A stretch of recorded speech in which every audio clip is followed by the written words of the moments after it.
14 hasta el 21. San Mateo 17, desde el 14 al 21, que es el encuentro del Señor Jesús con el padre de un endemoniado. San Mateo 17, desde el versículo 14 hasta el 21. Dice así la palabra del Señor. Y como ellos llegaron al gentío, vino a él un hombre hincándosele de rodillas y diciendo: Señor, ten misericordia de mi hijo, que es lunático y padece malamente, porque muchas veces cae en el fuego y muchas en el agua. Y le he presentado a tus discípulos y no le han podido sanar. Y respondiendo Jesús dijo: Oh generación infiel y torcida, ¿hasta cuándo tengo de estar con vosotros? ¿Hasta cuándo os tengo de sufrir? Traédmele acá. Y Jesús le reprendió y salió el demonio de él, y el mozo fue sano desde aquella hora. Entonces, llegándose los discípulos a Jesús aparte, dijeron: ¿por qué nosotros no lo pudimos echar fuera? Y Jesús les dijo: por vuestra incredulidad, porque de cierto os digo que si tuvierais fe como un grano de mostaza, diréis a este monte: pásate de aquí a allá, y se pasará, y nada os será imposible. Mas este linaje no sale sino por oración y ayuno. Señor bendiga esta porción de su palabra. Hermano Hugo, a detener la meditación.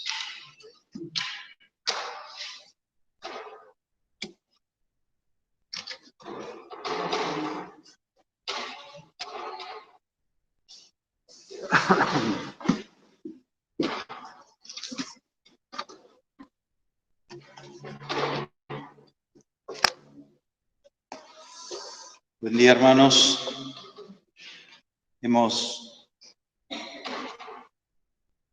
Hemos leído este pasaje, Mateo 17, y quisiera también agregar algunas lecturas, 2 o 3 lecturas. Por ejemplo, en Lucas capítulo 9. Lucas capítulo 9, versículo 1.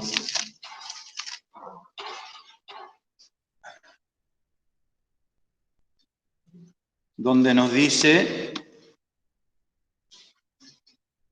Lucas capítulo 9, 1, página 77 del Nuevo Testamento, dice: y juntando a sus 12 discípulos, les dio virtud y potestad sobre todos los demonios y que sanase enfermedades, y los envió a que predicasen el reino de Dios y que sanasen a los enfermos. Y luego, en el verso 37 de este mismo capítulo, vamos a leer el 28 también, en este capítulo. Aconteció como 8 días después de estas palabras que tomó a Pedro y a Juan y a Jacobo y subió al monte a orar. Y en el 37, y aconteció al día siguiente que apartándose ellos del monte, gran compañía les salió al encuentro. Y he aquí un hombre de la compañía clamó diciendo: Maestro, ruégote que veas a mi hijo, que es el único que tengo. Y aquí nos relata Lucas lo que acabamos de leer en Mateo también. Esto, como sabemos, los primeros 3 evangelios se denominan sinópticos, porque entre los 3 cuentan los pasajes en donde se repite la historia, cuentan diferentes detalles, y hay que sumar la lectura de los evangelios sinópticos, Mateo, Marcos y Lucas, para entender bien cada pasaje. Y luego vamos a la página 256, la epístola de Santiago, capítulo 1. Santiago, capítulo 1.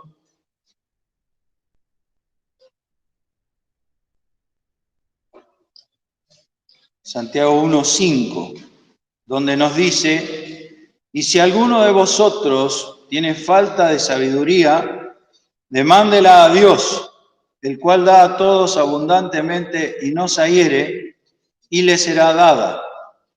Pero pida en fe, no dudando nada, porque el que duda es semejante a la onda de la mar que es movida del viento y echada de una parte a otra. No piense, pues, el tal hombre que recibirá ninguna cosa del Señor. Santiago nos dice que la vida del creyente es una vida de fe. La fe es la sustancia de las cosas que se esperan, la demostración de las cosas que no se ven. Sin fe es imposible agradar a Dios. Y justamente este pasaje que hemos leído en Mateo, y ahora los invito a ir a Marcos capítulo 9, donde también se relata este pasaje del muchacho endemoniado, también pensando en que Santiago nos habla de la falta de sabiduría. ¿Qué es la falta de sabiduría?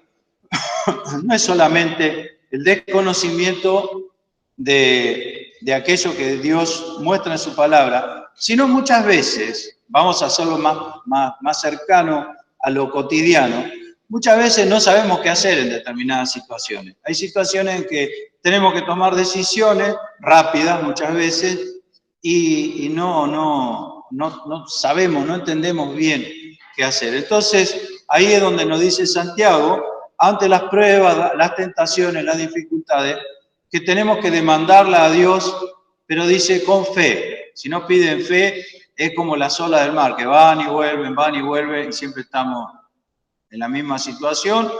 Y además de eso, el Señor, si no tenemos fe, como bien lo dice Hebreos, es imposible agradar a Dios sin fe, entonces no vamos a recibir nada del Señor. En este pasaje de Marcos, página 52 del Nuevo Testamento, donde se nos relata lo mismo que acabamos de leer en Mateo, pero con más detalles, con algunos detalles que son interesantes para ver. Aquí vemos diferentes personajes en este pasaje, a los cuales el Señor suple diferentes necesidades. Pero en general, todos los que aparecen aquí adolecen del mismo problema, que es la falta de fe y de confianza en el Señor. Marcos 9:14 nos dice, y como vino a los discípulos, vio grande compañía alrededor de ellos y escribas que disputaban con ellos. Como siempre, los religiosos odiaban visceralmente al Señor Jesús, no lo podían soportar y tampoco podían negar su poder simultáneamente, porque como bien dice, cuando resucita a Lázaro, dice, este hombre hace muchas señales. O sea, sabían del poder del Señor. Algunos lo acusaban de estar asociado con el diablo, que el Señor lo refutó, el diablo no está dividido como ustedes. Dice, ningún reino dividido contra sí mismo permanecerá. Y aquí están los escribas disputando con los discípulos. Y luego, dice, verso 15, toda la gente viéndole se espantó y corriendo a él le saludaron. Y nos preguntamos por qué se espantó la gente, por qué se asombró tanto. Y era un espanto extraño porque se espantaron pero corrieron a él. ¿Qué había pasado? Si nosotros leemos los versículos anteriores, vamos a ver que el Señor lleva a sus discípulos a un monte alto y se transfiguró delante de ellos. Eso tiene una experiencia, 3 de los discípulos, Pedro, Jacobo y Juan, tienen una experiencia única que lo dejó marcado. Pedro luego dice, y Juan también, hemos visto su gloria, su majestad. Les quedó marcado, no le estamos contando fábulas por arte compuesta, sino habiendo visto con nuestros propios ojos. Entonces, también escuchan la voz del Padre que dice, este es mi Hijo amado, a él oíd. Y luego descienden del monte conversando con el Señor. Y ahí empieza el versículo 14. Entonces, ¿por qué se espantaron? Había una disputa, una discusión muy grave, porque había un niño endemoniado. Eso nos dice, ahora vamos a leer más adelante. Había un niño endemoniado. Y los discípulos no podían con él, con el demonio. Y entonces la gente en un momento se da vuelta y ve que viene el Señor. Entonces, miren, yo la única explicación que encuentro a este espanto, este asombro de la gente, es que el Señor, al igual que Moisés, desde el día del monte, y todavía tenía, digamos, el brillo, la gloria, aunque podríamos decir se iba apagando, pero todavía se veía el resplandor de su gloria, porque si no, ¿qué explicación hay para que la gente se espante cuando lo ve? No lo dice, no lo aclara la palabra del Señor, pero deducimos, porque el Señor dice, el evangelista, que sus vestidos se volvieron blancos, que nadie los puede hacer así de blanco, dice Lucas, y empezó a brillar. O sea, tomó parte de la gloria que le corresponde y tiene. Y luego vemos que la gente lo ve llegar y se espanta y corren hacia él y le saludan. El saludo, recordemos, es un saludo reverencial. A eso se refiere este saludo que le hace la gente.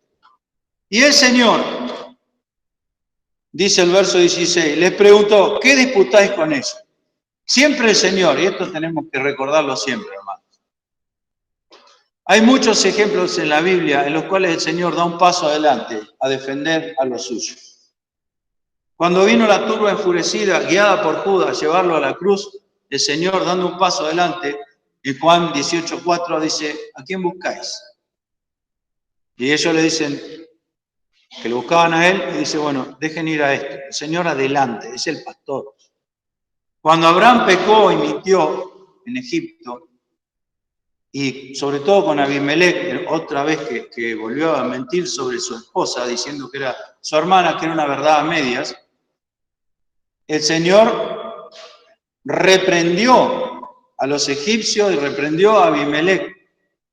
Y también reprendió a Sara y a Abraham, pero aparte. El Señor respalda a los suyos porque sabe cuál es el precio que ha pagado por cada uno de nosotros.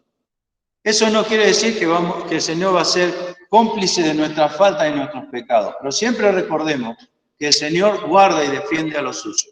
Aquí vemos a los discípulos en una situación de lo más comprometida. Estaban siendo avergonzados por este demonio y los escribas, como siempre, utilizando, podríamos decir hasta políticamente, esta situación para avergonzarlo y hacer que la gente no crea en el Señor. Entonces el Señor sale adelante cuando llega y pregunta, ¿qué disputáis con ellos? A la gente y a los escribas. Y respondiendo uno de la compañía, vemos que en Mateo dice que salió adelante, y le dijo, maestro, traje a ti mi hijo, que tiene un espíritu mudo, el cual donde quiera que le toma le despedaza y echa espumarajos y cruje los dientes y se va secando, y dije a tus discípulos que le echasen fuera y no pudieron. En el otro pasaje dice, mi hijo es lunático. El padre tenía una especie de diagnóstico respecto a su hijo. Tenía un espíritu mudo y se comportaba como un loco, el niño. Ahora es notable, vamos a ver algunas enseñanzas de este pasaje, pues súper interesante. Traje a ti a mi hijo y tus discípulos no lo han podido sanar. Hermanos, tengamos siempre en cuenta esto. No es lo mismo venir a la iglesia que venir a Cristo. No es lo mismo hablar con los creyentes que hablar con Cristo. No es lo mismo traer a un niño a la iglesia, que es bueno, por supuesto, y recomendable, que traerlo a Cristo. Traje a ti a mi hijo. El Señor estaba en el monte de la transfiguración. Y tus discípulos no lo pudieron sanar. ¿Qué pasó ahí? No lo sabemos. No sabemos si los discípulos dieron un paso adelante, como que ellos solucionaban el problema. No sabemos si este hombre venía confundido. En cierta manera sí lo estaba, porque él mismo lo dice. Pero dice, traje a ti a mi hijo. Y el Señor no estaba. Estaban los discípulos. Obviamente que Dios está en control de todas estas cosas, pero nosotros para nuestra reflexión, siempre pensemos que no es lo mismo venir a la iglesia que tener una relación personal con Cristo. Es muy común, y ya lo hemos dicho otras veces, que la gente habla de venir a la iglesia, habla de yo empecé en la iglesia, etcétera, etcétera. Eso está bien, obviamente que es recomendable, y es recomendable, como hizo este padre, traje a ti a mi hijo, llevar a los niños al Señor, traerlos a la iglesia, pero no es lo mismo. Venimos a la iglesia para tener una relación personal con Cristo. Venimos a la iglesia para encontrarnos con Él. Si esto no sucede, estamos cometiendo el mismo error que esta gente. Traje a ti a mi hijo, pero tus discípulos. Hay una diferencia, nosotros no somos Cristo. Ya lo sabemos, ¿no? Ni hablar. Los discípulos no eran el Señor. Y aquí se demuestra en este pasaje. Entonces, tengamos claro esto, hermanos, cada uno de nosotros, que nuestra relación debe ser primeramente con Cristo, con Dios. Y bueno, dice la palabra de Dios, 1 Juan, dice que el que ama al que engendró, ama también al que es engendrado. Es decir, que cuando yo tengo una relación con Cristo, hay una buena relación con los integrantes de la iglesia que son hijos de Dios, con mis hermanos. No puede haber amor fraternal si yo no tengo una relación cercana con el Señor. ¿Por qué? Porque nosotros tenemos infinidad de defectos y entonces es difícil amarnos. Es difícil que ustedes me amen a mí por lo que soy. Solamente me pueden amar si ven a Cristo, el precio que pagó por mí, y por supuesto, además está decirlo que es completamente inmerecido lo que el Señor sufrió por mí, y entonces, amando a Cristo y viendo la misericordia que me tuvo, quizá, si hay comunión con Dios, puedan amarme a mí, porque nosotros no merecemos amor, ni el de Dios, ni el de nuestros hermanos, por nuestra condición.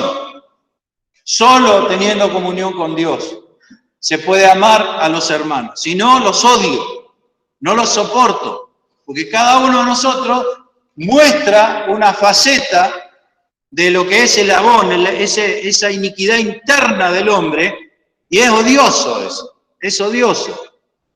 Entonces, es muy importante lo que dice acá. Traje a ti, a mi hijo. Nuestra relación tiene que ser con el Señor. Y por supuesto eso va a perfeccionar nuestra relación con los demás. Si yo estoy odiando a un hermano, si yo no lo aguanto, primeramente es porque el hermano seguramente mostró no las virtudes de Dios, sino los defectos de su carne. Pero también, sumado a eso, y sin quitarlo, si yo estoy aborreciendo a mi hermano, como dice 1 Juan, también es porque no estoy en una buena relación con el Señor. Esto es muy difícil, es fácil decirlo, pero es muy difícil, porque requiere la negación aún de mis razones, Requiere una identificación tan grande con Cristo, que a pesar de ser el que tenía razón, igual fue a la cruz, igual sufrió. Si vamos a la justicia humana, es una injusticia lo que sucedió con Cristo. Por eso el religioso no lo entiende, por eso el fariseo no lo entiende. ¿Por qué va a morir un inocente en lugar de los culpables? ¡Que muera el culpable! Esa es la justicia humana. Si lo hiciste, pagá por eso. El Señor dice, no, es culpable. Lo hizo, es un desastre. Pero yo voy a pagar en su lugar. No es justo para la justicia humana, pero para los ojos de Dios sí es justo. Y Jesucristo se llama, de parte de Dios, el justo que murió por los injustos. Entonces, fijémonos, no quiero alargar este tema, pero fijémonos cómo este hombre, en su desesperación, confunde. Y no estaba tan mal lo que hacía, porque no estaba el Señor, pero estaban los discípulos. Entonces ellos deberían haber podido solucionarle el problema. Pero si no se lo podían solucionar, los discípulos debieran haber clamado al Señor para poder resolverlo. Y ahí estaban. ¿Qué estaban haciendo? Perdiendo tiempo, disputando con los escribas, discutiendo, pasando vergüenza y no haciendo lo que tenían que hacer. También vemos al niño.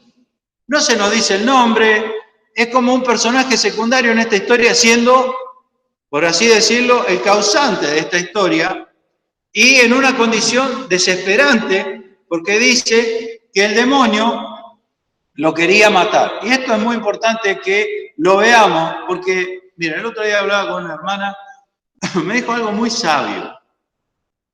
Yo, como me crié en la iglesia, está aquí presente, no lo voy a nombrar, pero está aquí presente. Como me crié en la iglesia, no dimensionaba la maldad del mundo, porque a veces, como en la iglesia tenemos un ambiente armónico, los niños se crían en confianza con los demás. Entonces, cuando salimos al mundo, y ha pasado aún con mis propios hijos, creemos que el mundo es la iglesia y no es así.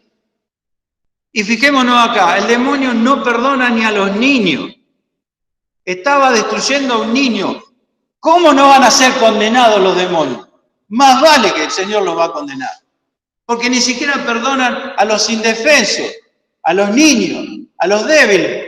Lo destruyen, lo tiraban en el fuego, lo tiraban en el agua, para que se ahogue, para que se queme. Lo destruía, lo hacía vivir un infierno, este espíritu.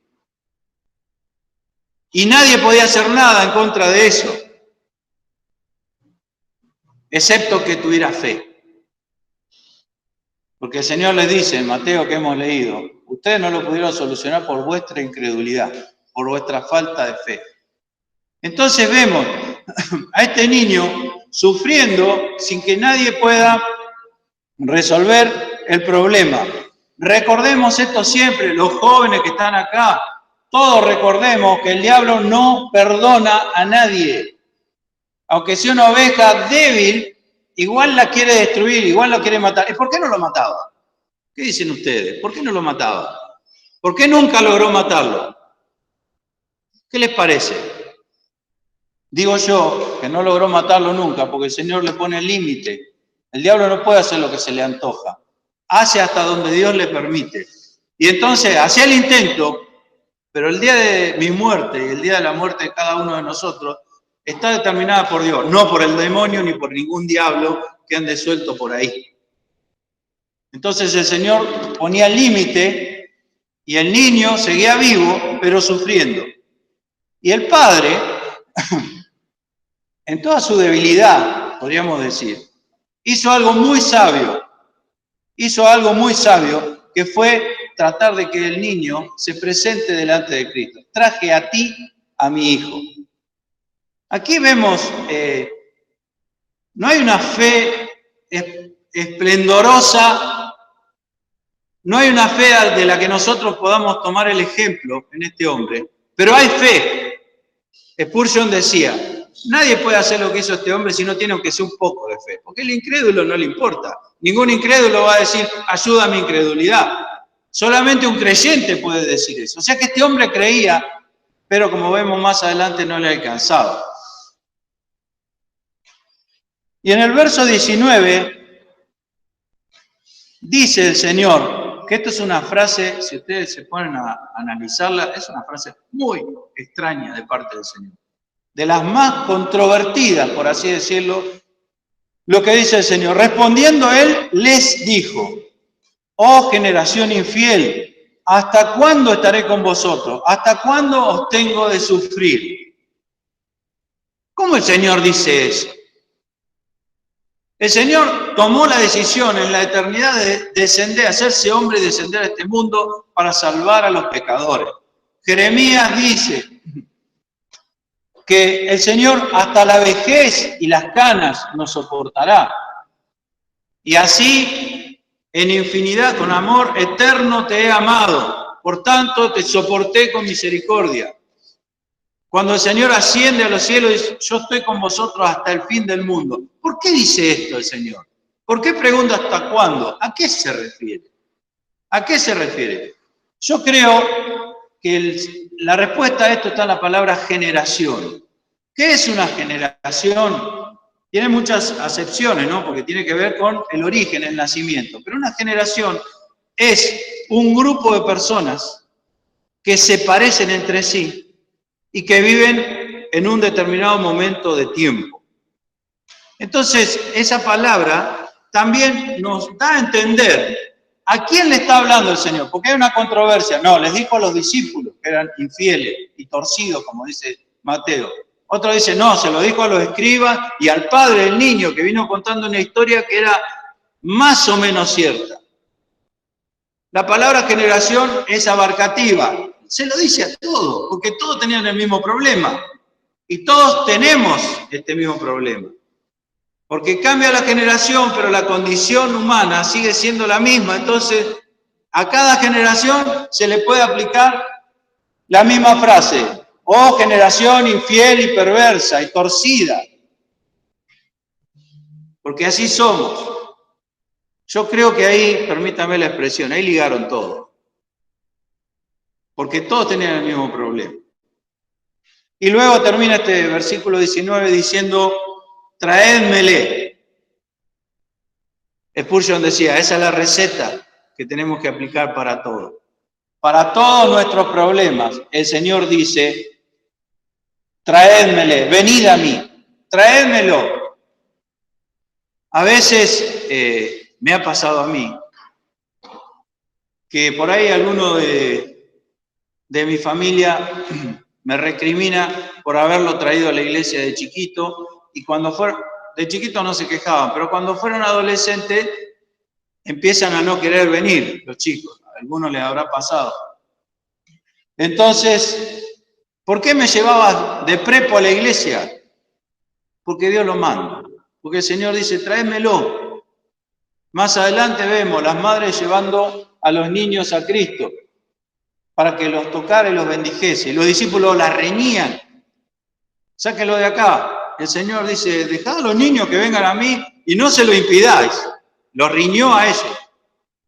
Porque de los tales es el reino de los cielos. Esa es la receta. Hermano, este joven era un desastre, este niño. Si nosotros lo vemos desde el aspecto, vamos a suponer que era, no pasaba eso, pero pongamos este ejemplo para actualizarlo, para ponerlo aquí ahora. Imagínense la maestra que tiene un chico así,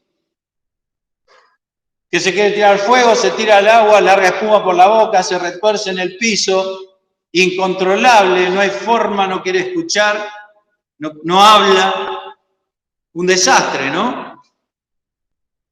¿Cuál es la receta?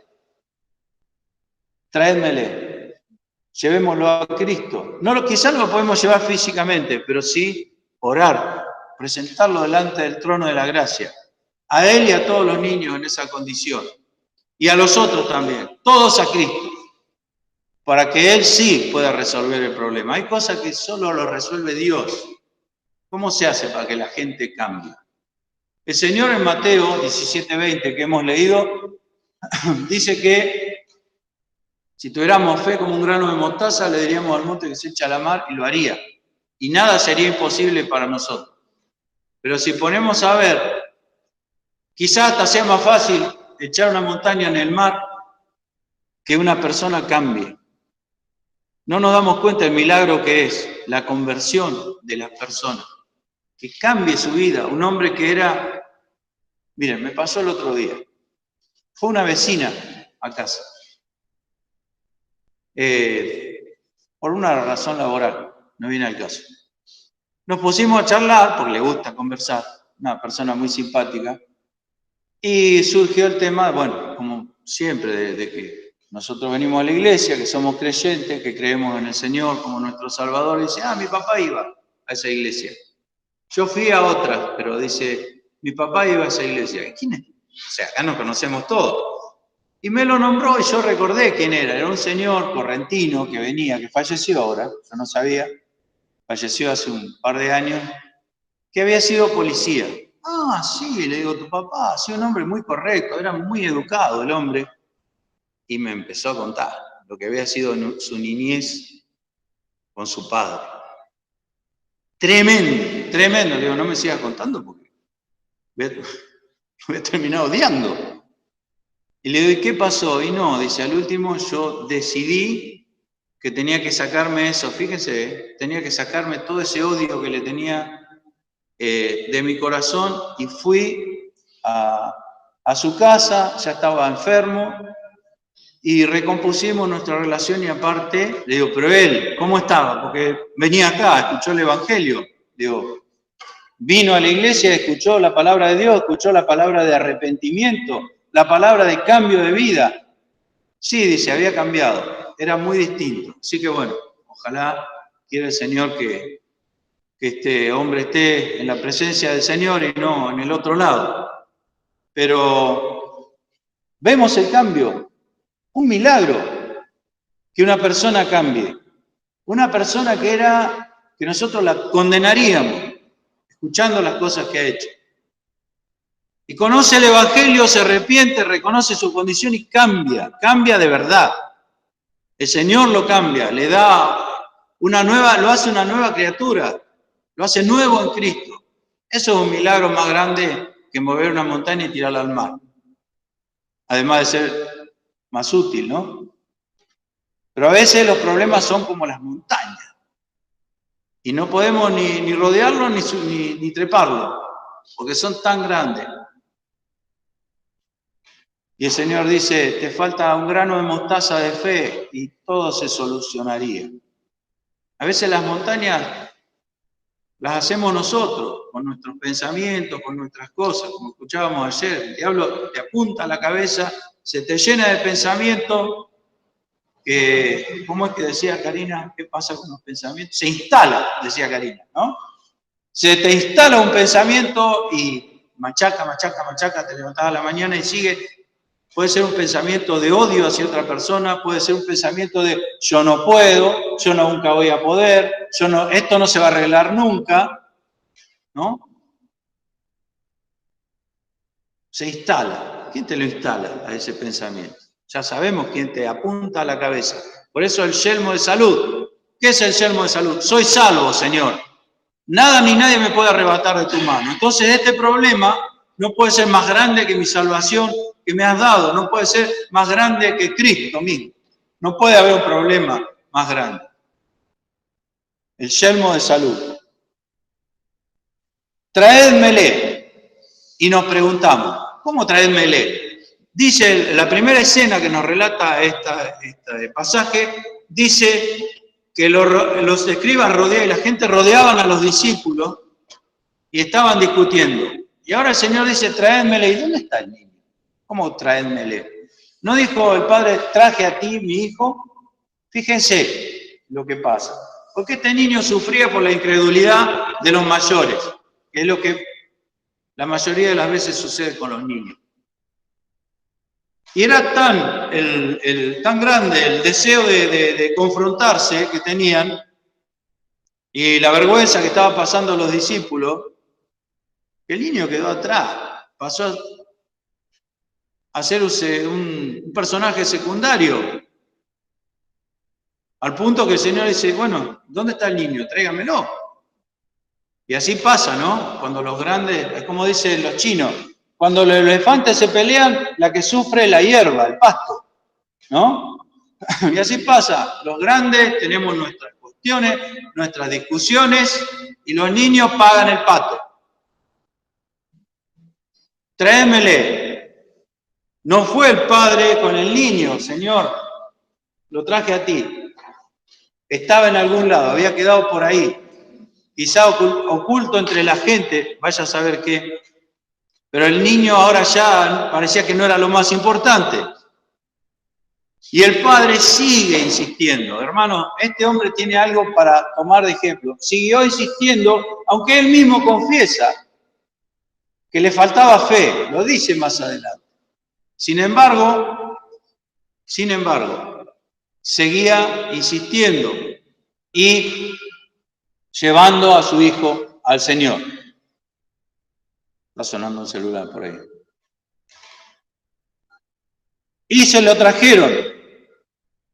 Y como le vio, luego, o sea, inmediatamente que vio al Señor, el espíritu le desgarraba y cayendo en tierra se revolcaba, echando espumarajo. Y ahí, mientras sucedía esto, que era una escena tremenda, Jesús preguntó a su padre, ¿cuánto tiempo ha que le aconteció esto? Y él dijo, desde niño. ¿No sabía el Señor? ¿Por qué pregunta? ¿Qué pasó ahí? ¿Cómo ¿qué explicación tenemos? Miren, muchas veces nosotros tenemos un problema, pero la actitud que tenemos hacia el problema es no analizarlo. Entonces el Señor empieza, primeramente, para que se dimensione lo que iba a hacer, para que la gente tenga en cuenta lo que el Señor iba a hacer con este niño. ¿Desde cuándo le pasa? Desde niño, está así desde chiquito. Es bastante difícil de entender por qué un niño estaba endemoniado. Porque a veces uno tiene cierta tendencia a culpabilizar al endemoniado. Y bueno, se habrá metido en brujería, estaría, no sé, haciendo cosas que no corresponden, espiritualmente hablando, adorando a alguna cosa y se le metió el demonio, ¿no? Eso, el endemoniado gadareno vivía rodeado de gente idólatra y entonces medio como que nos explicamos esto. Pero un niño, la única explicación que hay es que los demonios son malos, malos. Miren, les voy a contar una cosa, una anécdota. Me sucedió el otro día cuando estaba en rehabilitación. Me dejó sorprendido. Era después de Semana Santa, entonces, como para sacar el tema, había 4 o 5 personas ahí. Le dije, ¿por qué no comen carne los viernes? Porque todos estaban diciendo, no, yo con mi pecado, ya sé, a mí qué me importa, decían algunos. ¿Por qué no comen carne el Viernes Santo? Entonces le pregunté, ¿cuál es la razón? Y no, por el cuerpo y la sangre de Cristo. Ninguno sabía, básicamente, por qué lo hacía, sino porque le habían enseñado así y así seguía. Digo, pero pescado, ¿por qué pescado? ¿Por qué no un ayuno? Si es por eso. ¿Por qué pescado y no carne? No, carne roja, no, etcétera, etcétera. Y entonces la gente empieza, no, yo no creo nada, yo creo en todo, pero a mí que me dejen tranquilo, y empiezan esos comentarios que todo el mundo ha escuchado en algún lugar, siempre. Y salta otro y dice, es como el Gauchito Gil. ¿Y qué pasa con el Gauchito Gil? Dice otro. Y no, todo el mundo cree, pero eso nada que ver.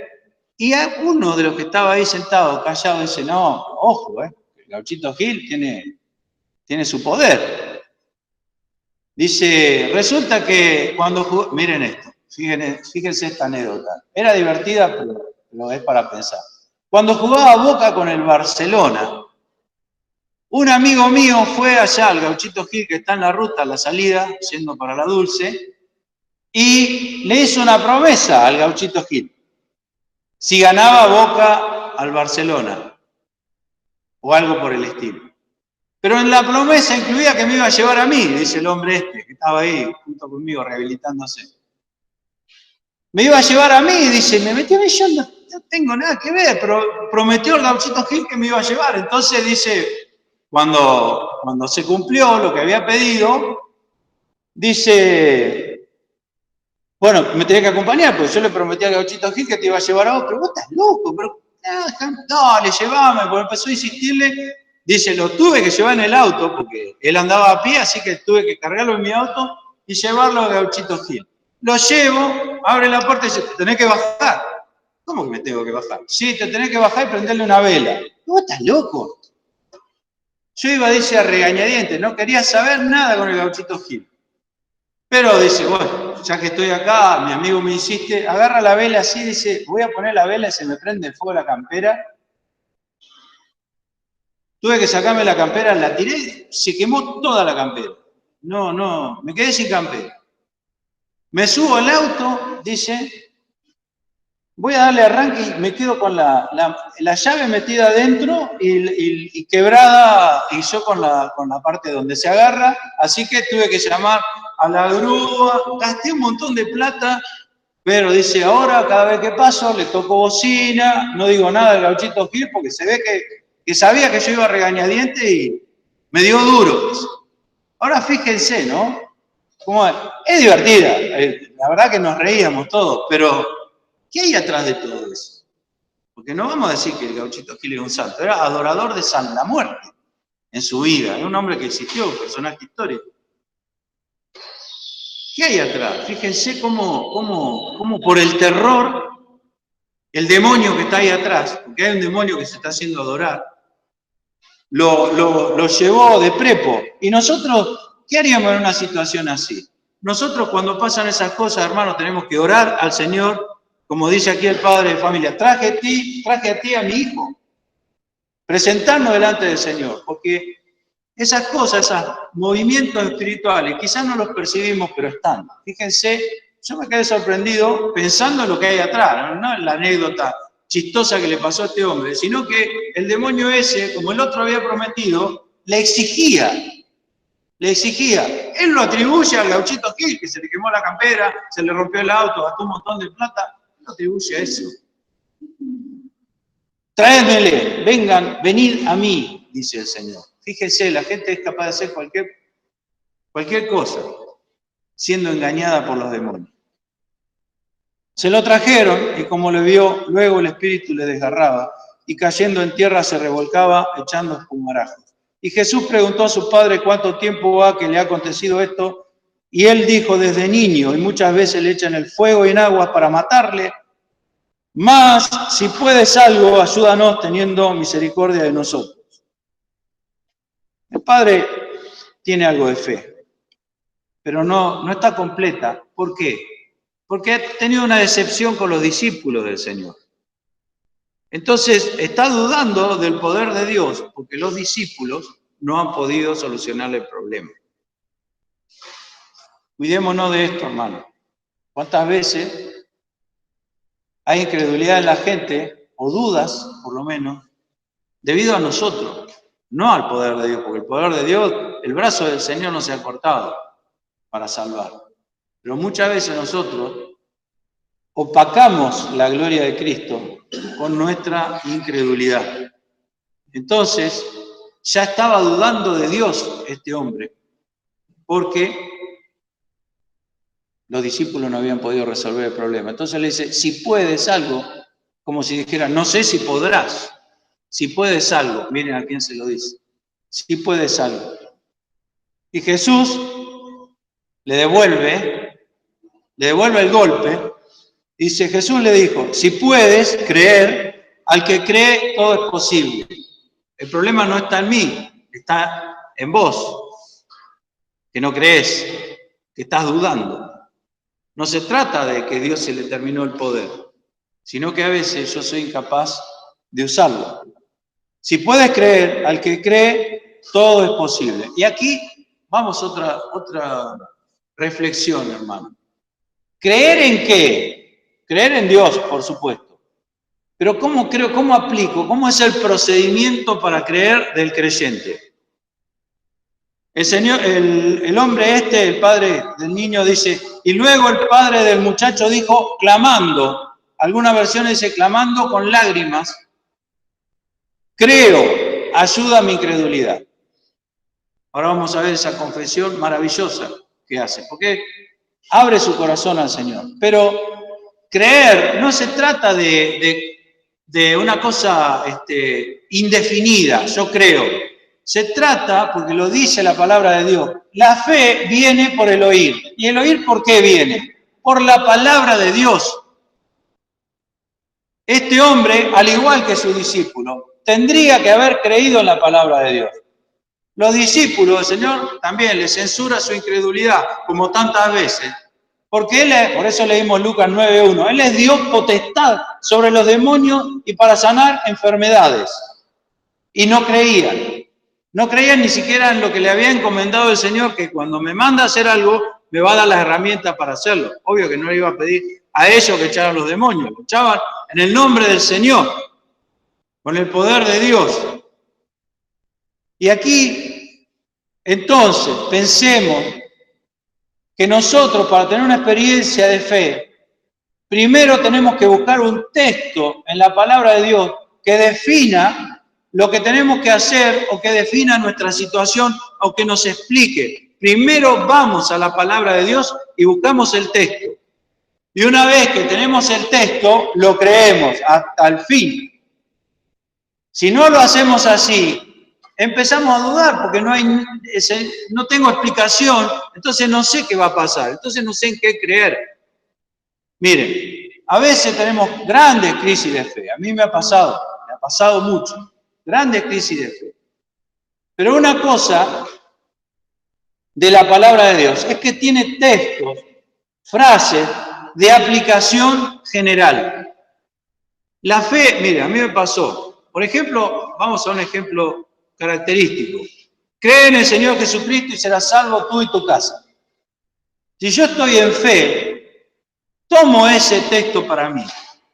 Pero si yo tengo una crisis de fe, digo, bueno, pero eso se lo dijo ese hombre en ese momento y cuando fueron a la casa, creyó él y toda su familia, su casa.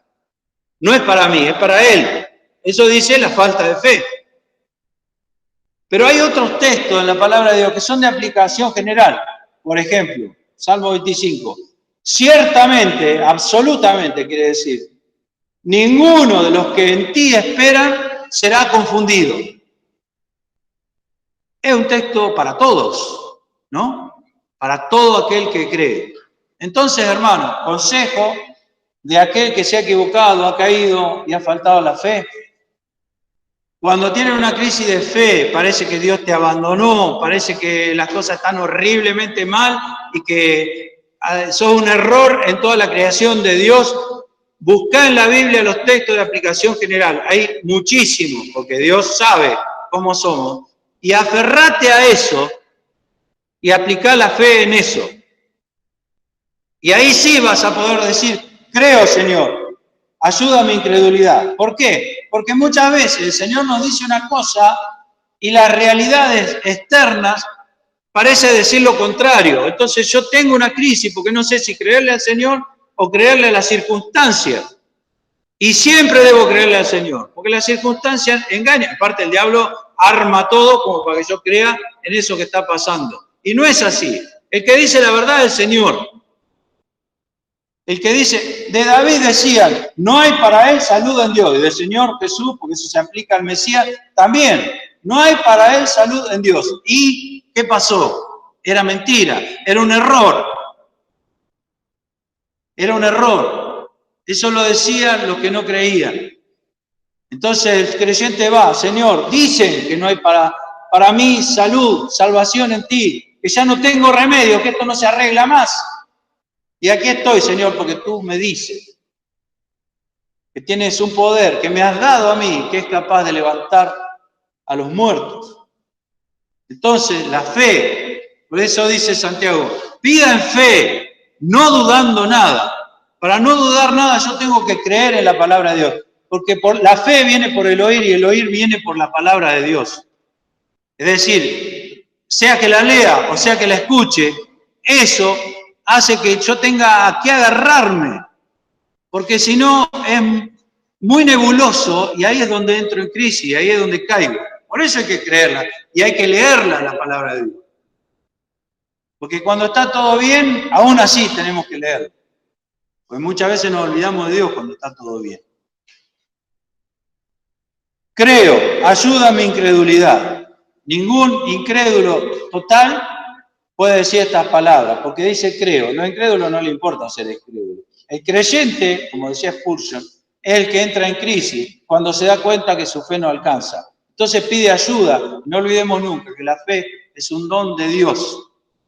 Algo que Dios da a quien se lo pide. Y como Jesús vio que la multitud se agolpaba, reprendió al espíritu inmundo diciéndole, miren esto, espíritu mudo y sordo. El Padre dijo, es lunático, es mudo. El Señor dice, es mudo y sordo. Ahora, qué notable, ¿no? Y esto no vamos a encontrar respuesta, mucho menos de parte mía. ¿Existen los espíritus mudos y sordos? ¿Existen? ¿Qué decís, Pablo? ¿Existen los espíritus mudos y sordos? Lo dice Jesús, así que existen. No hay ninguna duda. Tenemos que creerle lo que dice el Señor. Lo dice ahí. El Señor dice, este no es lunático y no es solo mudo, es mudo y sordo. Entonces le vas a hablar y le vas a hablar y es sordo. Ahora, pensemos, es un espíritu. Es un espíritu, porque no dice que solamente el niño era mudo y sordo, sino que el espíritu es mudo y sordo. Y pensamos, ¿cómo llegó a ser mudo y sordo? ¿Fue creado mudo y sordo un espíritu, un demonio? Que antes eran buenos y después ya sabemos. ¿Fue creado así? ¿Le pasó, sucedió algo que lo hizo mudo y sordo? ¿Cuántas preguntas se nos plantean del mundo espiritual? Pero el Señor no da explicaciones. Simplemente dice que es mudo y sordo y le dice otra cosa. que esto es asombroso. Yo te mando. Ahora no estás hablando con mi discípulo, no estás hablando con ninguno de los que me siguen. Ahora estás hablando conmigo, o estás escuchándome, aunque seas sordo, porque la voz del Señor la escuchan hasta los muertos. Yo te mando, le dice el Señor, yo te mando. No es que alguien viene en mi nombre y podés jugar con él porque no tiene fe. Yo te mando, sal de él. Y dice, y no entres más en él. Solución definitiva, solución definitiva. Entonces el espíritu, clamando y desgarrándole mucho, salió, y él quedó como muerto, de modo que muchos decían, está muerto. Ganó el demonio, lo terminó matando. No lo había podido matar hasta ahora y ahí lo mató. Cuando se va, da el golpe de gracia. Tengamos en cuenta la actitud de estos seres espirituales, que cuando tienen que irse, como dijo el Señor, el diablo desciende sobre el mundo sabiendo que le queda poco tiempo para hacer todo el daño que pueda. Le dio el golpe final, según entendía este espíritu inmundo, pero dice Jesús tomándole de la mano, enderezóle y se levantó. Y esto nos habla de la conversión, porque dice Romanos capítulo 6, verso 11, así también vosotros pensáis que de cierto estáis muertos al pecado, mas vivos a Dios por Jesucristo, Señor nuestro. Romanos 6, 11. Así también vosotros, como mirando a este niño, pensemos, hemos muerto a aquello, a nuestra vieja vida, pero el Señor extendió nuestra mano y nos levantó. Estamos de pie, porque el Señor nos ha levantado. Es un modelo de lo que es la conversión del hombre. Muere una cosa, a su vieja vida, a sus dolores, a su intento de muerte, al fuego, al agua, al demonio, y ahora es nuevo, porque el Señor lo levantó. Tomándole de la mano, lo enderezó y se levantó. Y como él entró en casa, sus discípulos le preguntaron aparte, ¿por qué nosotros no pudimos echarle fuera? Y nos dice Mateo 17:20 que el Señor le dijo, por vuestra incredulidad, pida en fe, no dudando nada. Ninguno de los presentes ahí podía decir, a mí no me cabe esta palabra, porque todos tenían el mismo problema. El Padre, los escribas, la multitud y los discípulos. El Señor silenció a los escribas, predicó a la multitud, liberó al niño, consoló a su padre y enseñó a los discípulos. Así son las experiencias cristianas. A veces el Señor nos sorprende tanto, porque había un montón de gente con diferentes problemas. En una sola movida, por así decirlo, el Señor resolvió los problemas de cada uno. Ese es nuestro Señor. Ese es aquel en quien hemos creído. Aquel que es capaz de sorprendernos con sus soluciones y con su poder. No hay nada que Dios no pueda. Hermanos, pida en fe, no dudando nada, porque si duda no va a recibir nada del Señor. Pero cuando yo voy al Señor me doy cuenta que no me alcanza la fe, que jamás voy a poder mover una montaña y echarla al mar, o todo será posible, como dice el Señor. Entonces clamo como este hombre, en sinceridad, en confesión y desesperado, dice, clamando con lágrimas. Señor, yo creo, pero me falta. Ayuda a mi incredulidad. Con eso le alcanzó al Señor para hacer este milagro de liberar a este niño. Ayuda a mi incredulidad, Señor. No me alcanza. Como Pedro, Señor, tú sabes todas las cosas. Tú sabes que te amo. Sabes hasta dónde te amo. Ayuda a mi incredulidad. Para todos, hermanos, es esto. Que el Señor ayude en nuestra incredulidad y que aprendamos a confiar en su palabra. Que el Señor nos bendiga.